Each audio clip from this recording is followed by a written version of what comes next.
they did find a body, Well, but not his. They couldn't identify because it was missing a head and hands and feet, which stinks of Russia, doesn't it, to me? yeah, that is how They you... just decapitate, get rid of the hands and feet. The worst thing about that is if they're still the dick, because then there's only a few people in the world who can identify your dick, right? Mm-hmm. People who've had a good time with it. Yeah. So then you have to bring in someone. bring some crying woman Is into this a room his dick? and be like, listen, are those his nipples and is that his dick? And then she goes, Like that. oh, I only ever saw him with an erection, so you have to now get it hard. And... Pump it full of blood. What about his nipples? I only ever saw his nipples when they were rock hard. With tassels on them. So you just got this... Okay, put tassels on the nipples of the headless, fucking legless, armless body. Okay, does that look like him now? Well, he was dancing. He used to dance. Okay, make it jiggle the corpse. Does it look like him now? If you imagine his head and arms and legs and feet and hands and nose on that, does it look like him? The year is with Red and Bobby. Welcome to... What? That's how I say welcome. Okay. Welcome to the Year Is podcast. The podcast where every episode... We travel back to a year in history. We talk about the weirdest, the most interesting, the strangest things from that year. I'm Bobby Mair. This is newly convicted Red Richardson. Let's leave it there. We don't need to go into the what. We don't... I can't legally talk about it. The what? Well, you could. I'm appealing, but I don't think I'll win because I am guilty. All I heard was a P, and then I thought you're going somewhere else. Oh, no. I'm called banged to rights, and sometimes you just got to go, you got me, you know? Anyway, how is everyone? Jody, how are you doing? You're ill? Yeah. I saw you message our Patreon saying you've been partying too much. What the hell is that about? Oh, there was a great Japanese DJ visiting the UK for the first time. Yeah. So he was playing at Peckham Levels on Saturday night. And I know the guy that was kind of tour managing it, and he said they were doing a secret gig the next night in Brixton at the Chip Shop. So I went down to that. DJ. In the Chip Shop? Yeah, it's called the Chip Shop. It's like a hip-hop restaurant. A hip-hop restaurant? Yeah, they have like massive hip-hop like performers. What do they serve? So this guy came from Japan to DJ at a restaurant?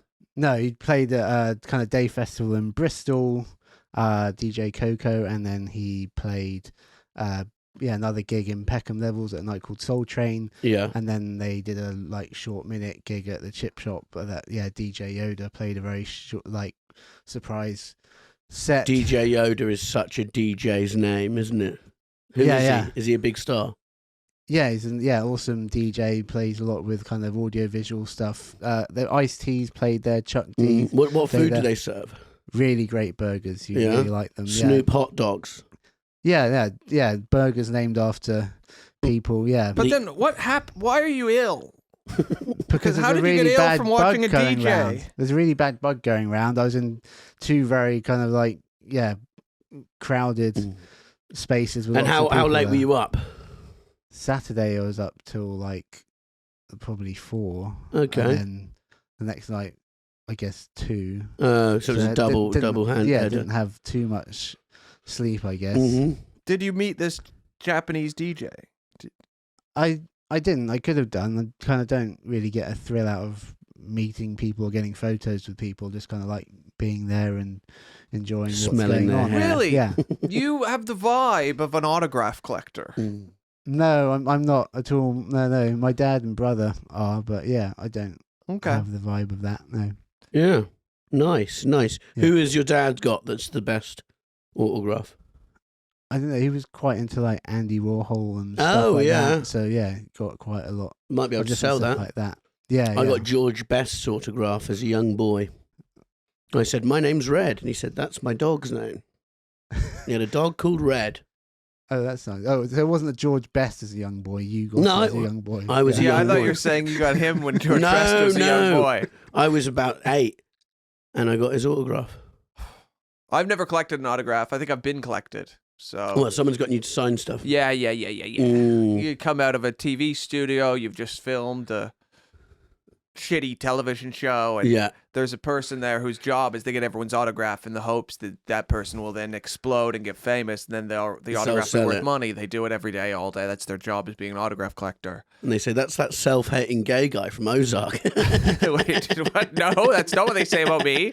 That guy was way fatter than I am, and I don't actually look. I look like I could be related to him. I Yeah, don't yeah. look like him. But so no, they say that's. Then they look at the piece of paper. That's.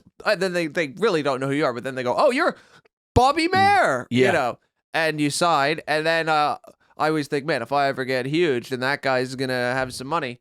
But then it hasn't happened. So I really feel like every time I do it, I'm letting down the guy. No one ever asks for a picture at the right time, do they? No. When you're with friends, if they go to the loo, someone will ask you for a picture. Mm. Yeah, you want it to be seen. Yeah, by everyone. Yeah. Everyone has to know. Yeah. That's the thing. People who are like really famous people who go, when it's fine, I don't mind it, but if you bother me when I'm eating dinner with my family, I would love that. Because you're just reminding your kids and your wife, I'm what counts here. You're I'm fucking in nothing. charge. Yeah. Hey, Anyone do asking you like for your eating picture, in this kid? restaurant? Yeah. You like that house we live in? Yeah. That's all me. And the guy comes up and goes, sorry to bother you. I'm really sorry. Respect instantly. He's beneath you. Yes. He goes, I just want to say I'm a huge fan. I'm Just look at your kids and go, bottom see? of the pack. Bottom of the pack. Daddy is better than you. So shut your mouth and eat your food. That's the that's first. paid for with respect. I like that the first thing you want to say to your own children in your fantasy is shut your mouth. You don't even know these kids. You're Not like, yet. before they exist, you want them to not talk. They're little shits already. No respect. But also good for Rosie. Just turn to her and go, what were you saying about me being annoying? Because this guy thinks I'm God. Yes. So you shut your mouth. Has Rosie been telling you you're annoying? Probably. I just zone out. Start imagining people asking me for selfie. That's so weird. What a weird sitting on your couch fantasy to have. I was thinking the other day it would be quite funny to do if you were with like a producer or something pitching something, and you bump into a friend, but you're at like a cafe, and just pretending that you don't know who they are and they're a fan of your work. Be like, Red. You go, hey, are you? Hey man, good to see you. Anyway, and go, I don't know who the fuck that was, you know.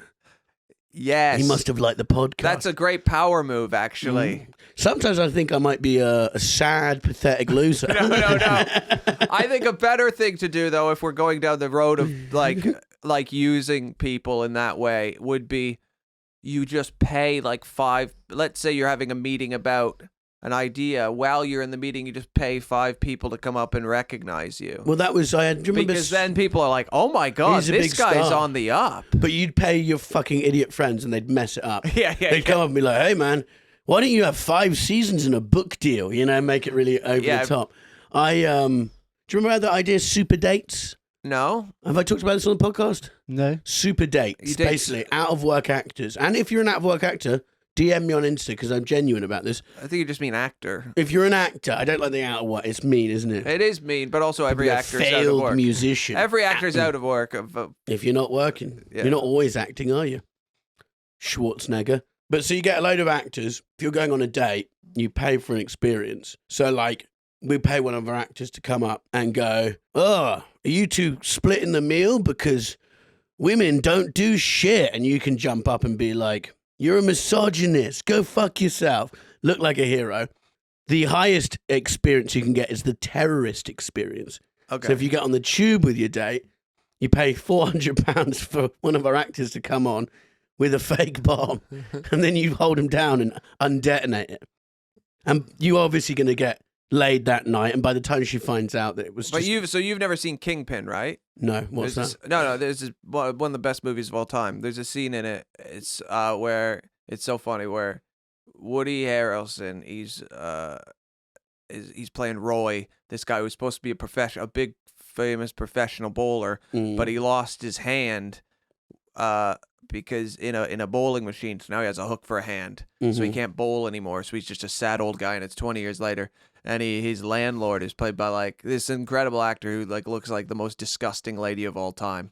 And she's like, Roy, you owe me money. You know, he owes this little woman money and he can't pay his rent.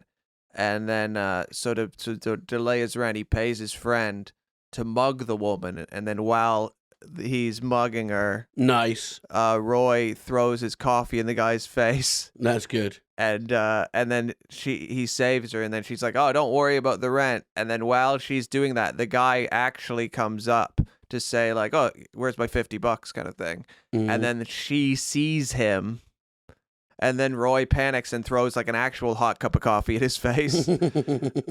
And then she's like, Roy, he's like gonna be evicted, but then he has to have sex with her to not get evicted. Well, there's a price for And everything. it's really hot. Jody's eating a banana. I am, yeah. Have you seen the news today that Woody Harrelson and Matthew McConaughey are doing DNA tests to see if they're actually half brothers? Why? That's so them. Well, because they just feel so connected. They do, but also Woody Harrelson was apparently at like a family meal with Matthew McConaughey, and Matthew McConaughey's mum said to Woody, "Oh, Woody, I knew your father," and apparently like everyone in the room at the table knew kind of what "knew" meant. Mm-hmm. So Slept with the father. Yeah. But if she slept with the father, that okay, she would have then birthed Woody. Yeah. That's what doesn't make sense about this story. Yeah, that doesn't make any sense. That I 9 see. months I forgot about or whatever. So yeah, that so they have different so dads. that implies she's also Matthew's. He would be maybe Matthew McConaughey's father. Oh, I haven't seen that. Yeah. I like Woody Harrelson. His dad was a hitman, wasn't he? Yeah, and he apparently claimed to have assassinated JFK Yeah. as well. You'd think that she'd have mentioned that when they were like working together, or even when they weren't working together, going, "Oh, you know that other famous actor? Yeah, I fucked his dad, and I was pregnant after." Yeah. He wouldn't just go at dinner. Matthew, it's just dawned on me. I shagged your dad. Yeah. But yeah, well, good to have you back. Are you feeling strong, Jody? Yeah, super strong. This Lucas Aid and Banana picking me up. That's good. Good. But is there, you're just rejuvenating your system after your crazy weekend. Yeah, And, it's good to have fun, but you can't live like a teenager. I can. Yeah? Okay. Yeah. Well, fair enough. Were there any ladies at the dance, Jody? There were, yeah, the dance. Well, you're old enough. That language is acceptable. And the hit parade. 50's dad Yeah. is making an appearance, everyone. Yeah. Jody was jive talking down at the dance. So what? Did you speak to any women? I did, yeah. Met a nice girl because there was women on the night on Saturday night I wanted to talk to, which I didn't have any reason to. No. But on the night after, I was like, oh, I think she was there, so that gave me kind of an open to. Oh, say you said were you there something. last night? Yeah. And then did you get a number? No, I didn't. No. Do you have her Instagram? Yeah. Home address? Yeah. Nice. Good for you, Jody. The sparks flew. They were, yeah. Good for you. So what year are we going back to? This year we are going back to this episode. We're going back. Not this year. Going back. And we're actually running out of years. We're not running out of years. We've done 70 or so. How many have we done? This will be the 72nd, and yeah, you're right. We've run out of. That's all the years. Ever Yeah, done. I Yeah, know you're about. not wrong. Since the planet started at 90 years ago. We are going back to 1956. Okay. And can I just say, this might be the best episode we've ever done. Let's save that kind of commentary for the end, because you're gonna have to now. You put yourself under so much pressure for these facts to be incredible. I'm not under pressure. I work well under pressure. Do you? Yeah, I'm like I think you Ayrton Senna. Do you remember him? No. Ayrton Senna. Ayrton Senna, whatever, Jody. No, they say He was Ayrton under pressure, so he Brazil. mispronounced it. He used to drive in the rain. Who is he? A Formula One driver. How do you not know who he is? He's like I don't a watch legend. your Formula Yeah, but you know who One's boring. Muhammad Ali is, don't you? Yeah, because boxing is transcended. Do you know who Rory McIlroy is? Yeah, he's a golfer. Of course, Yeah, I love okay. golf. Do you know who Cristiano Ronaldo is? He kicks balls. Yeah, exactly. Well, you should know who Ayrton Senna is. I guess what? I don't care about the car driving one. Okay. Well, anyway, he died in a car crash. Oh God! Well, yeah, it was. I miss him. But anyway, he was like a super competitive guy, but he loved it when it rained because it made all the other drivers more cautious, Yeah. whereas he would just pedal to the metal, Yeah. like me on this podcast. Okay. Anyway, 1956, the General Electric Telecron introduces model 7H241, the Snooze alarm. The first snooze alarm clock ever. And we're off to a flying start. That can't be. That's the first fact. That is. That's what I thought. That was quite incredible. That How is much incredible. do you use the snooze alarm? Constantly. Everyone who's listening going, God, I didn't know that. The idea that you can hit a button. What if there's an alarm, but you hit a button and it goes off again in 10 minutes? That's a great invention. Yeah, but you're That's also not innovation. snoozing. You're just delaying stuff, aren't you? You're delaying the inevitable. That's an invention for human weakness. Yeah, Like basically. the snooze button, it was invented. Or not. It's also a terrible indication of like the system we've created for ourselves. Yeah. The fact that you need like a wonga load of snoozing, just a button you can press. It's like, lucky you get another 10 minutes Yeah. before you go to the job that you hate, you know? Yeah. Not me, though. Go to the job that I love, this podcast. Yep, it is true. I just can't. I don't need to snooze alarm. I don't sleep. No. I just wait to come here. He's been awake for days, actually. Yeah. But yeah, I've used the snooze alarm for like 3 hours before. Because I literally I'll grab my phone so I don't keep a phone on the side counter when I've got the snooze alarm on. I just put it in the bed and hold it. And then as it goes every 10 minutes, I just go, and it's really satisfying. You're like, fuck off. Who are you telling to fuck off in this, Joe? I don't know. The world? But just the world. Yeah, I think so. Because sometimes, have you ever had it when you're asleep and you go, there is no point in waking up. I'm having a good time. Do you ever get that? Yeah, I rarely have nothing to do, but you can easily convince yourself there's nothing to do. You know, it's very easy to be like, oh, well, I can't. And then once I've convinced myself I have nothing to do, I'll waste an entire day. And then around 4 or 5 o'clock, I remember the fucking 8 important things I was supposed to do that day, that if I don't get done in the next 20 minutes, my life is going to fall apart. The other day, I paid a speeding ticket on the day where if I didn't pay it, I've had 30 days to pay it. And I paid it on the day where if I didn't pay it that day, I would have had to go to court and defend my speeding. Which I think would have been kind of fun. I've been trying to get hold of the people to pay a speeding ticket and I can't get hold of anyone. I've sent emails, everything. Don't you do it online? But the thing is, it's not my car. I was a named driver on the car. But so it's Rosie's mum's car, and so she's got all that. But so I've been emailing them and stuff like that. And calling. I called them on the way here, left a message. Didn't they well, when I got one, didn't they mail her a thing? Yeah. But I've tried the number loads, just not answering. And they're like, due to coronavirus. I'm like, you can't still have this fucking voice now. Due to coronavirus. Yeah. It's over. No one cares anymore. Shut up. But yeah, so I might have to go to court. Who knows? Can I represent you? No. Can we record? We could do a pod there, yeah. I do feel like that suit you have, your green suit, which is great. You wore it in the Red Richardson special and at your wedding. And at my wedding. So, which I feel like in a way degrades your wedding. Yeah, I know what you mean, actually. I think it now looks a different way. Yeah, well, now it's just... Well, the thing is, on the recording of the special, it just comes out as like grey. Yeah. Because the purple lights just killed the green. But so it didn't have the effect I wanted it to. I do think that suit in court would make you look guilty. It's a guilty suit. Yeah, it's definitely a guilty suit. The suit of a man who is going away for a long time for this speeding ticket. But I think with the snooze alarm, that's surely a sign of, hey guys, maybe if we all slowed down a bit and didn't get up at 6 a.m., let's start getting up at 10 or 11, working for 4, because we're getting to a point, you go, how much more do we need?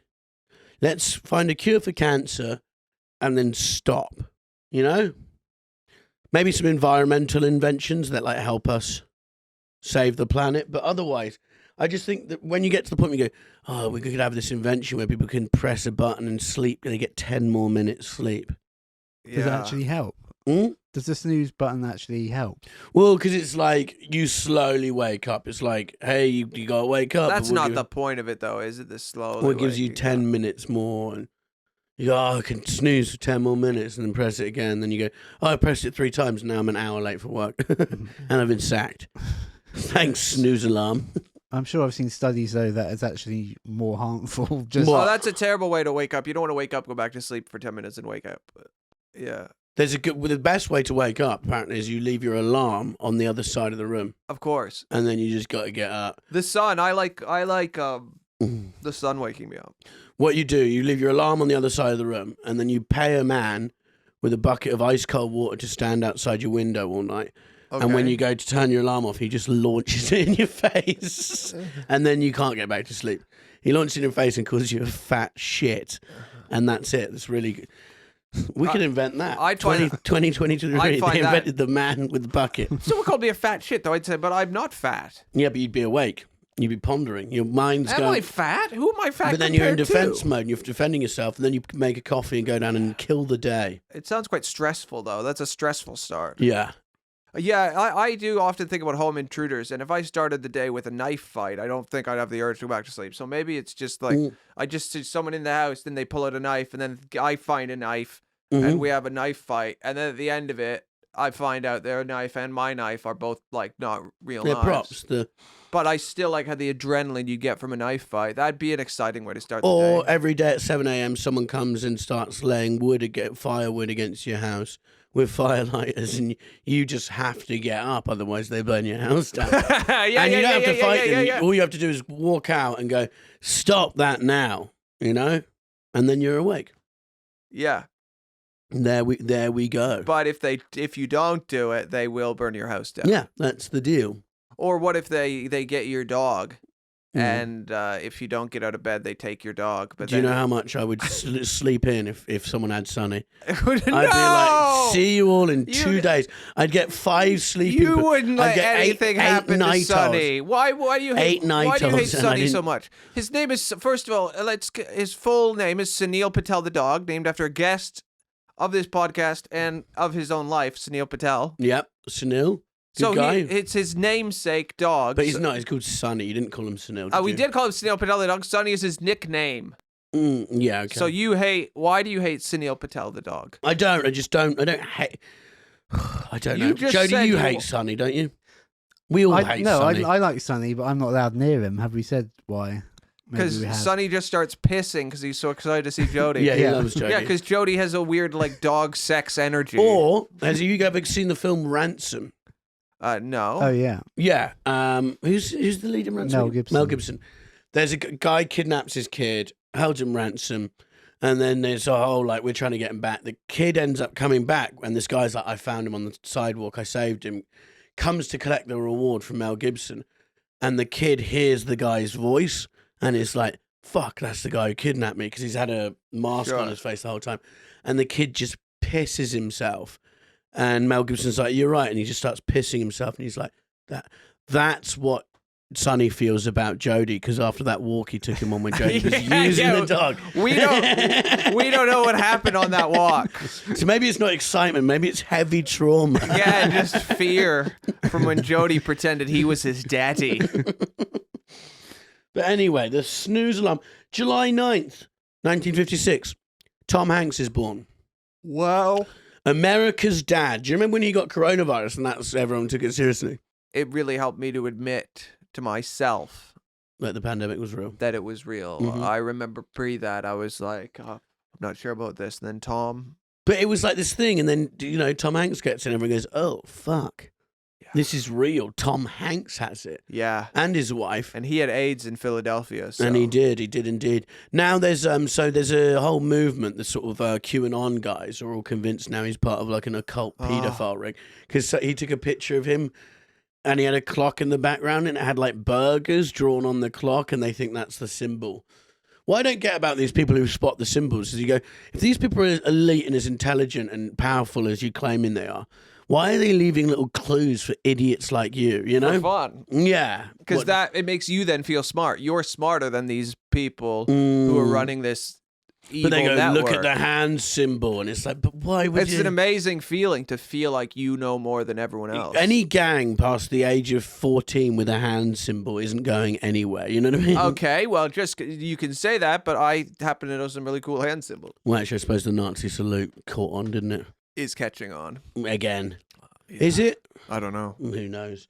Who the fuck knows? But yeah, Tom Hanks born the creator of Chet Hanks, his finest work, I believe. Chet Hanks is he's a good actor. He's a talented rapper. No, the other son's the good actor. No, that's Colin. He is also a good actor. Chet can act. Chet is... You got to check out Chet's acting. If you haven't checked out Chet Hayes, is his name, go on... Chet Hanks. Yeah, he calls himself Chet Hayes. Oh, does he? That's his rap name. He's a rapper. Tom Hanks' son is a rapper, so be sure to check him out, because there's a lot out there, and you can really get into it.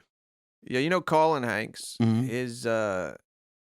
his mom isn't like Tom Hanks' current wife. I just like the idea that Tom Hanks is divorced, you know? That is true, isn't it? Yeah. Yeah. Mr. Perfect. Yeah, he's not so perfect, is Well, he? he's with Rita Wilson now, isn't he? Yeah. Who is Chet's mum? Chet did acting classes, he did a class seminar during coronavirus called "How to Break into the Industry," which is hysterical. Because despite Does the fact anyone that here have a dad? he's just been crashing Ferraris for 10 years and still getting work. You know? Okay, listen. Who is your dad?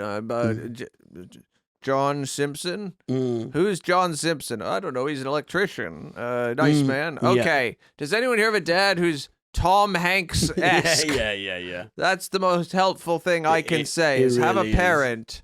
Be born again. Yeah. Climb back up into your dad's nuts and hope that... and get shot into someone more impressive. Yeah, exactly. There's actually a podcast, some guy did a film with Tom Hanks, and... he got the role, and then they were on set, and he got sacked on set for having cold eyes or whatever. There's a whole podcast on it. And then Tom Hanks went on the podcast. He got Tom Hanks on the podcast because Tom Hanks is the best guy. And they think he's like. There was a video of him like telling people to fuck off or something. Tom Hanks was getting hassled by like loads of people. Paparazzi, and one of them like stepped down on his wife's ankle or something, and he's like, "Go fuck off!" And you're like, everyone was like, "Ooh, true colors." It's like 4 a.m. He's just gotten off a flight, and there's just people flashing bulbs in his eyes. You know? Yeah, I'd say the same thing. I'd say, fuck off. If somebody had stepped on your ankle, somebody tried to hurt you, of course, I'd stab them. Also, what's your Uber rating? You know, all these people. It's probably 2. I'm just thinking like cool fight tactics. You're in a fight with somebody, right? It's pretty even. Say to them like, hey, just so you know, when this is over, I'm going to go kill your family. Mm-hmm. Do you think that's a helpful strategy for a fight or not helpful? They'll then go, well, it's imperative that I kill you in the fight. Would that hold up in court, I wonder? I mean, I'm dead in that scenario. No, but if you go, he threatened my family, of course you would. And then the lawyer goes, what would you do? And then go, this is his family, and show like, you know, Mabel, stuff like that, and go, wouldn't you want to protect that? Yeah, true. They blot out Sonny on the picture, obviously. no, Sonny would be in court. He'd be my lawyer. A lot of people got dogs in lockdown. A lot of people got rid of dogs. They got dogs. A lot of people got dogs, and dogs used to be for people who were working with the dogs. They're work tools. They're not to put in your handbag. They're not to be these like dumb, loud things. And you go, what do you... Who's putting a dog in a handbag? Excuse me, Bobby, do you have sheep you need herding? I don't see any sheep around here. He's not a sheep Why dog. have you got a poodle. dog? He's a poodle and What's a he cavapoo. for? He's a cavapoo. What's he for? He's for cuddling and kissing. What are you for? I'm the same. Cuddling, kissing, and podcasting. Well, interesting. But, you know, you do you, mate. Carry on. I will tolerate your dog. British Railways renamed third-class passenger facilities to second-class. What I love here is they just renamed it. They didn't make them better. So what, it used to be there was first class and then second class. And then third class. There was no second. It just went first to third. Yeah, but then they don't even... So I think there was obviously a stigma around third class, and then they just sort of... called it second class. Yeah, they just call it second class. They don't make anything better. Yeah. They just go... Which is weird when you get on a train. I love, you know, when you're on a packed train, the first class is empty. You go, I'm sorry, you've got to let people in there. I think if everyone goes, then no one's going to get a fine. Yeah. You just have to collectively agree. I always sit in first anyway until they come. And then I go, and they'll go, can I have your ticket? And I'll show them the ticket. And they go, this is standing. They go, look around and go, oh, shit. I had no idea. I just thought you always got free tea I'm sorry, and coffee. Actually, my house is so nice that I assumed this was normal. I thought this was third class. Because it's not even that good, is it? No, and sometimes they're fucking rude. They're really rude. I've ridden. Bus drivers have gotten ruder. I've been sworn at twice in the last couple of weeks. I really feel like that might have something to do with you, it's though. Nothing to do with me. I mean, people keep swearing at me wherever I go. Interesting. What did you do, though? What did you do is the question. So I was waiting, and they always just try and drive off, and I'm at the bus stop, so I ran, and I banged on the glass, and he was like, you're going to break the fucking glass. And I was like, you stop the button. He's like, fuck you. And I was like, fuck you. And I went to go just walk upstairs. He's like, you still got to pay. So I'm trying to pay. And he's like on the pedal. Just trying to make you fall. Yeah. And I'm just like, you absolute prick. But that's happened twice. There's been 2 incidents. Wait. So because I think what you're really saying is 2 times you've punched a bus and the No. driver's been annoyed. No, they drive past you and I run after them and they go, because I don't think they want to stop. Did you wave the bus down? Yeah, to begin with? stand there like that. And they didn't like the look of you, so No. they kept going. And I then make you sure they see punch- me. I put my hand really high up in the air like that, so Oh, they can I see. see me. But was there any resolution where afterwards? No, as I you were just swore leaving- back. I said, no, fuck you. And one of them, I took a picture of him. I'll find the picture. What are you gonna do with it? Nothing. I just wanted him to make him, and it made him feel scared. He was like, "Uh-oh, might lose my job." Oh, because they could watch the CCTV back, right? Yeah, and he's swearing at me. I could just make a formal complaint and say he's swearing.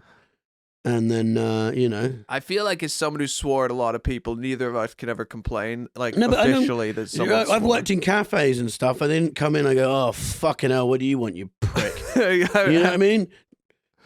Just I wanna start see being this photo. abusive. Jody, the photo's going to be of like a child because Red was in his delirium, convinced himself that a child deserved to be screamed at. It wasn't even a bus. It was a bus driver. Yeah, it was a kid eating ice cream on a corner.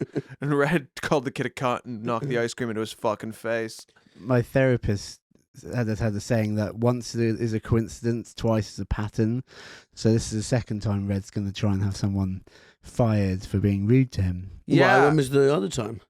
This guy with the van in the "How was my driving" thing. That's true, actually. Yeah. Yeah, Red. I'm entering my snitch years. I'm really noticing a pattern of Red. Is this what the new Red is like? Yeah, I think so. Petty disagreements Call the cops. with the service industry where Red tries to get people fired. No, I just don't think you should like. But it's just interesting, Red. That is 3 in a month, as Jody points That is out. true. That is true. Actually. At some point, it might be Where's you. the picture? He was turning his head to try and avoid me getting the photo, but he just called me a prick. I'm just like, I'm just getting on a bus. This isn't fair. How do you not have the photo? Maybe it was in WhatsApp. Did you send it to somebody? I'm just looking. Oh, here we go. Found it. There we go. Let me See him see. turning his head. But shouldn't you take a picture of like the license plate of the bus if you wanted? No, to I wasn't. I had no intention of actually snitching him out. All I wanted to do is make him feel like I was going to. Yeah. And I just because he's just there calling me a prick, and I'm like, well, you are still at work, buddy. So I just thought, we're both back and forth. I was calling him prick after but he called me one first. So I just pull out my phone and go like that, and that's when he started to go, shit got a bit real for him, and he pussied out. Wow, Red. Yeah, he knows. I will. If you mess around, I will call the authorities. You're such a fucking snitch. The funny thing about first class is first class on trains is shit, isn't it? That should be standard. Yeah, first class is just you're treated like a human being. Just slightly. remotely, yeah. Remotely. Like, Hey, do you want you some have to a eat? seat. Oh, you're gonna fame me. That's nice. Yeah. Yeah. You get to charge your phone. Yeah. It's really bad, and it's now like 400 quid to just get first class. Because third class, there was famously third class on Titanic, which is the lowest of the low, and they were the last ones off and probably all died. I so- mean, you don't even want to be first class on the Titanic. No, but I just thought if it was a Edgy train chat crash- here on the year is What? class do you want to be on the Titanic? None. I want to be the guy whose job is to fucking handle the lifeboats. Like your job is just always making sure the lifeboats are okay. My job would have And been... then before when everyone's like still like, oh shit, is everything okay? You just get in a lifeboat and you just go, bye guys. I'd want to be the guy on the dock who unties the rope and just gently kicks it off. Yeah. Yeah. Bye-bye, the lifeboat everyone. Tester. I want to be the guy that when the Titanic tips up, I get to jump off and then smack my head off the. Oh god. Why? Quicker death. Again, well, it looks fun. Yeah, and it was the most Looks fun. memorable scene from It Titanic. was, is it's that. memorably horrific. Yeah. The thing is I've had so many cold baths recently. My new thing. I don't know if I talked about it on here. Been having cold baths. You've told us many times. So if I was in the Titanic, due to my superior breathing and circulation, I'd probably just survive in the water. and you do have like kind of like a wall. Fat. Is that what you're going to say? You've got more protection against the... No, but you do. It's true. I'm sorry, if we were both naked Blubber. in the cold, you have a layer. But you die going outside now in April in England. Yeah, because you have a layer of walrus-like blubber. You would have died on the Titanic before it even crashed into the iceberg. That'd be cool. Because it was so cold. But that is a fact, isn't it? No, but I've been Wim Hofing so much, so you'd be in there freaking out, and I'd just be regulating my breathing, be like, see you later, prick. Yeah, and then some guy would be like serving drinks on the Titanic, and then he'd say something, and then you would complain about him, and I'd be filing a a complaint department. whilst the ship sank. I'd be like, look, I need to speak to HR. Yeah. Okay, this is a good one. British diver Lionel Buster Crabb was working for MI6. Okay. He dives into Portsmouth Harbour to investigate a visiting Soviet cruiser and vanishes. Oh, shit. What if he was the Soviet cruiser? What? What? Well, yeah. What if he was a Soviet spy? This is the problem with podcasts, is you always have to talk. And so sometimes you just say stuff that... What if it's him, though? What? What if he's Russian? You've made too much content. I think you're out of content. What if he went to Russia? What if it's Vladimir? What is this? Is Putin's origin story? So basically, Crabb, he was a frogman for the Royal Navy. You know what a frogman is? Putin's a frogman? Do you know what a frogman is? No. So you go, you're a diver for the Navy, and you'll go do espionage, like you go underwater and you could place a mine to the side of a ship and all sorts, you know? Okay, yeah, or like if a dolphin got caught in like a propeller, you could help the dolphin out. Not if you're in the Navy. I don't think you care about the dolphin. Okay, well, what if the dolphin's your best friend? Okay, that could happen. But anyway. Oh, no, anyway, my dolphin boy. Russia had come for a visit. Oh, the country of Russia? I don't think they all came. Who? Be specific. Probably I don't know who came. But some Russian diplomats had come over, and they come on this ship. Okay. And the Navy wanted him to check out the propellers and stuff and just see if they had any new inventions on the ship. And yeah, cool. And just to report back, just scope it out. Actually, now that I'm letting you speak, this is quite interesting. So the head of state, Nikita Khrushchev, and Nikolai Bulganin on a diplomatic mission to Britain. They'd come over. Okay. And he was sent to investigate the propeller, a new design that naval intelligence wanted to examine. Sure. So he dives into Portsmouth Harbour, and his MI6 controller never sees him again. Years later, a Russian who'd been on board claimed that the Soviets were expecting that night after being tipped off about the British operation by a mole. I love the word mole.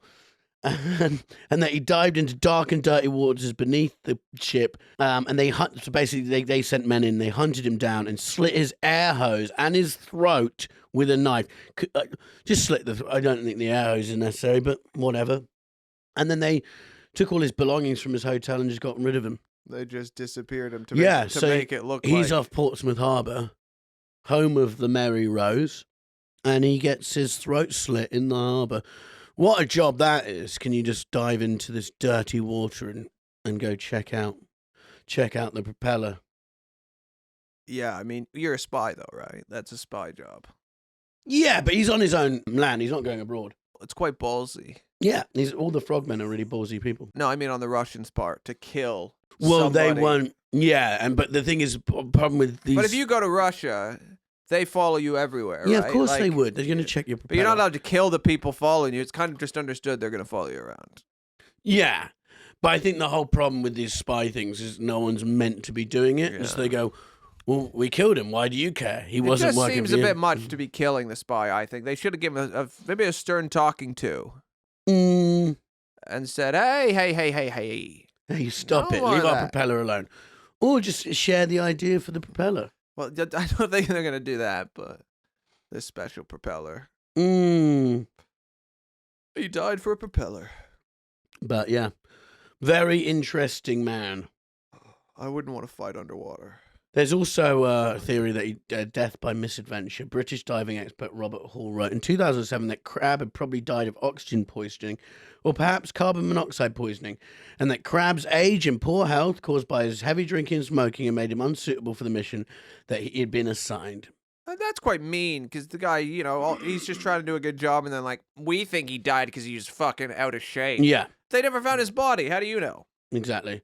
In support of misadventure theory, Hall noted that before disappearing on his second attempt to dive, on his first attempt experienced equipment failure, which suggested that Crabb's equipment was not up to standard.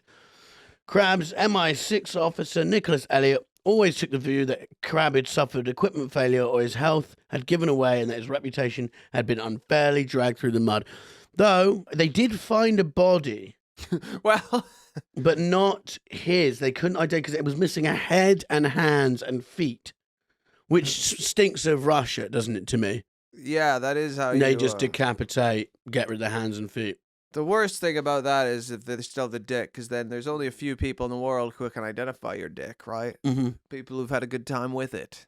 Yeah. So then you have to bring in someone. bring some crying woman Is into this a his room dick? and be like, listen, are those his nipples and is that his dick? And then she goes, Like that. oh, I only ever saw him with an erection, so you have to now get it hard. And... Pump it full of blood. What Is about his this it? nipples? I only ever saw his nipples when they were rock hard. with tassels on them. So you just got this... Okay, put tassels on the nipples of the headless, fucking legless, armless body. Okay, does that look like him now?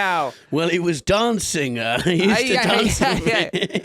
Okay, make it jiggle the corpse. Does it look like him now? If you imagine his head and arms and legs and feet and hands and nose on that, does it look like him? Yeah.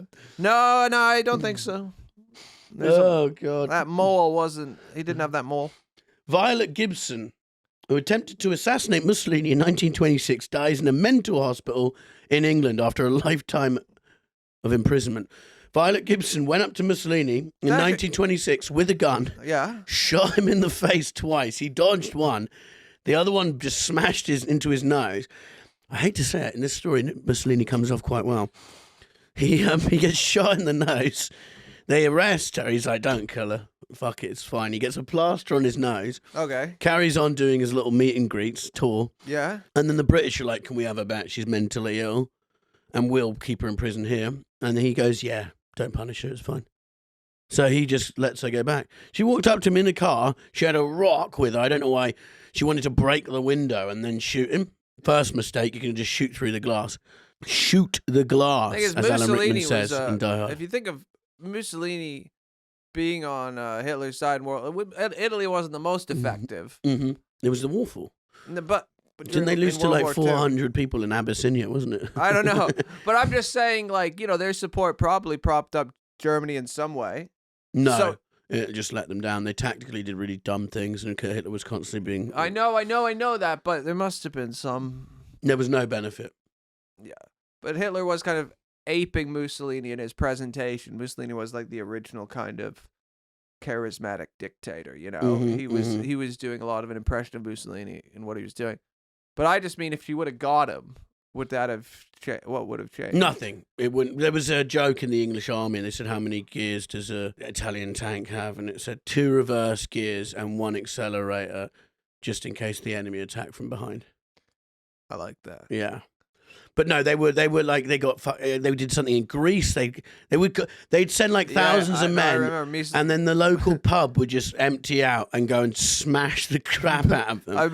They tried to take Greece and it didn't go well. Didn't work. And in Abyssinia, there's like 500 people without weapons who destroyed them. Really? Yeah, just face punches.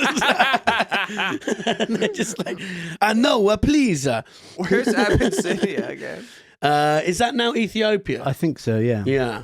They just fucked them up. Yeah. They just fucking destroyed him. And Hitler had been like, don't go. Why? Because even if they'd got it, tactically it made no sense. Yeah. But they had like great uniforms and they were just kind of poses. Everyone, they looked great. Yeah.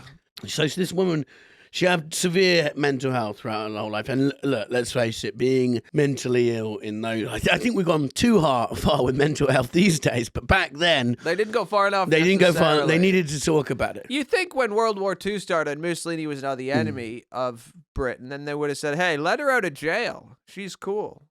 Yeah, but I think the impression was, look, she might try to kill someone else. I don't know. Yeah. There's no like, she wasn't like an anti-fascist or anything. Oh, you know what I mean? She just like picked a man that looked hard to shoot. Just shoot the milkman. You can do it from your letterbox. But she went for the big ones. She armed herself with a rock to break Mussolini's car window. and a Model 1892 revolver disguised in a black shawl. She fired once, but Mussolini moved his head at that moment, and she shot his nose. That would be hurt, wouldn't it? Here's a picture of Mussolini with a little bandage on his nose straight after. Gotta say, there's something sexy about a fascist who's just been shot in the nose and just waxed a plaster on and is still out doing his business, you know? That's pretty good. Like Jack Nicholson in Chinatown, just like owning it. I haven't seen Chinatown. It's awesome. He gets cut in the nose at the very beginning and is wearing a bandage across his nose for the whole film. Ah. But at the end, most of the movie's not set in Chinatown. Then at the end, they go to Chinatown. And then the last line of the movie is, we're in Chinatown. Oh, really? That's why it's called Chinatown. Ah. Nice, that's good. Well, at the end they go, oh, you know what I really fancy now? It's some egg fried rice. Let's go to Chinatown. And then they call it Chinatown. Yeah. So she spent the rest of her life in a psychiatric hospital, St. Andrew's Hospital in Northampton. But despite repeated pleas for a release, she died 2nd of May, 1956, and was buried in Kingsthorpe Cemetery, Northampton. Her legacy, the Irish woman who shot Mussolini, is a 2014 radio documentary was made by Siobhan Lenham for RTE Radio 1. So, maybe go and listen to that, because you might know more about her by the end of that than you do at the end of this. I actually know a lot about her that I'm not saying. No, fair enough, because we don't want to. We don't want to step on RTE's cover of it. She had an average-sized nose herself. Maybe she thought his nose was too big, and that was the whole thing. Maybe. She was trying to get his nose shot off. Maybe she was in love with him. That's possible. That would suck, though, man. You try to kill the man you're in love with, and then you're like, oh, that was a mistake. And you'd know it's never going to happen. She told interrogators she shot Mussolini to glorify God, who had kindly sent an angel to keep her arm steady. Not that steady, though. But all in all, I think Mussolini, actually, fascist, sure. Hitler's mate, yeah, you know, maybe not at the end. Responsible for a lot of deaths. But an early mental health campaigner.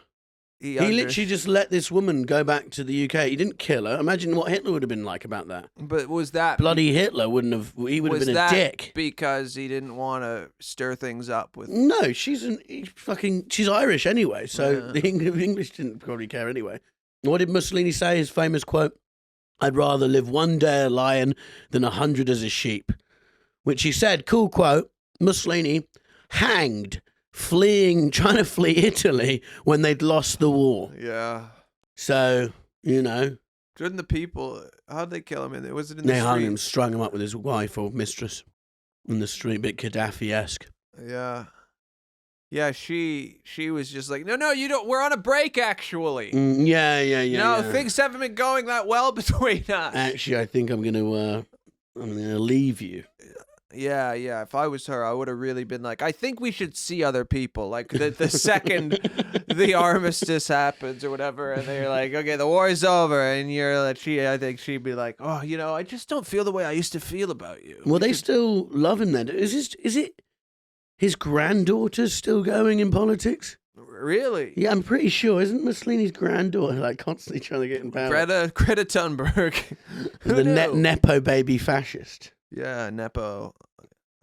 I was thinking about, you know how like some people like will do a show and they'll bring their parents in, or like a travel show. Yeah. Does that make them a Nepo daddy? Do you know what I mean? Yeah, those are Nepo parents. You're a Nepo daddy. Yeah. Yeah, Jack Whitehall's dad's a Nepo daddy. Yeah, Nepo daddy. Oh, children. Yeah, all his children have their own wiki pages. Probably not good. I've got Rachel Mussolini, Councillor of the City of Rome, granddaughter of Benito Mussolini. Okay, yeah, so I was right. Romano Mussolini, he's only born in 2003, footballer, great-grandson. Fuck, he's got a talent. So, yeah. I mean, not talent. Vittorio Mussolini was an Italian film critic and producer. He was also the second child of Italian dictator Benito Mussolini. I wonder, so I'm just going to look at him. I wonder if it was affected by his dad being... No, died in 1997. So that's it. He's like, just becomes a film critic. Yeah. Bambi. Emotional at the end, too long to get there. 3 stars. Vittorio Mussolini. It's like Hitler's kid becomes a blogger or something and starts writing. But Mussolini's clearly like a powerful name in Italy, whereas no one wants the surname Hitler. No one's, well, there isn't a surname, is there? It's gone. Yeah. Unbelievable. Oh. Jody, did you, on your way back from your raves on Saturday, perchance, you told me you were carrying a kilo of salt and you accidentally spilt it on a woman's allotment? Yeah. By accident. Well, you know that allotment was used to feed people. Have you seen that? Yeah, was that here? I thought that was in the States. No, it was here. Oh, yeah, that woman. That was Jody on Sunday night. That lady He stole a she was kilo growing food to feed people.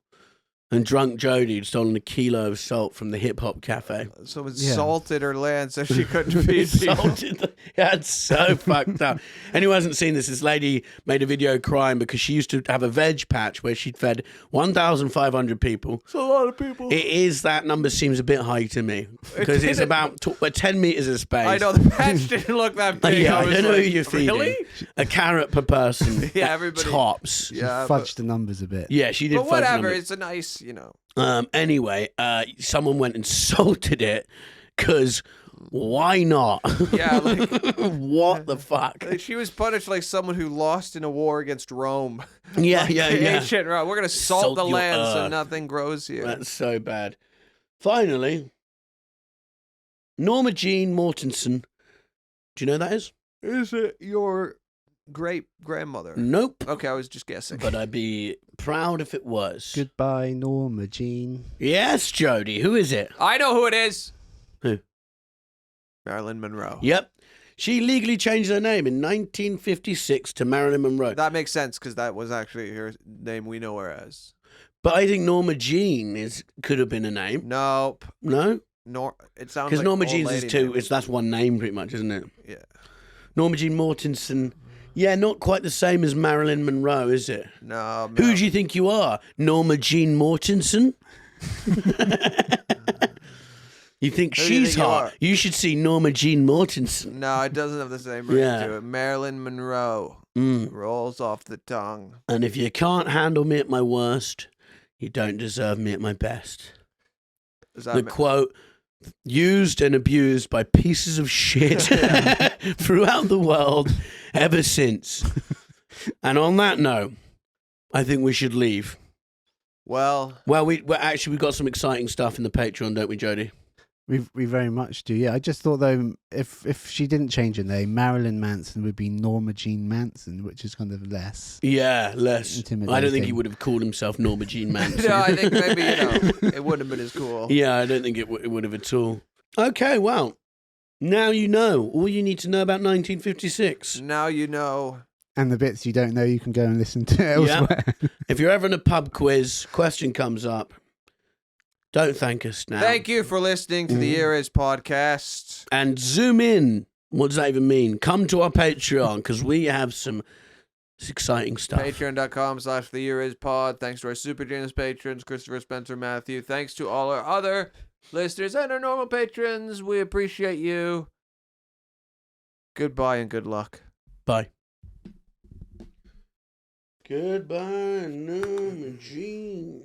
May you ever eat your grandma's That was another episode of The Year Is. Thank you very much for listening. Please like and subscribe. Leave us a review. It all helps. I'd like to thank our producer, Jody. And also I'd like to thank Josh Weller for our intro music and song. It's very catchy. It's very nice. I'm sure you'll enjoy it at the beginning. So big thanks for Josh Weller. He's on Instagram at Josh Weller. Josh Weller. Follow him and keep spreading the word of The Year Is. Thank you so much. Bye-bye.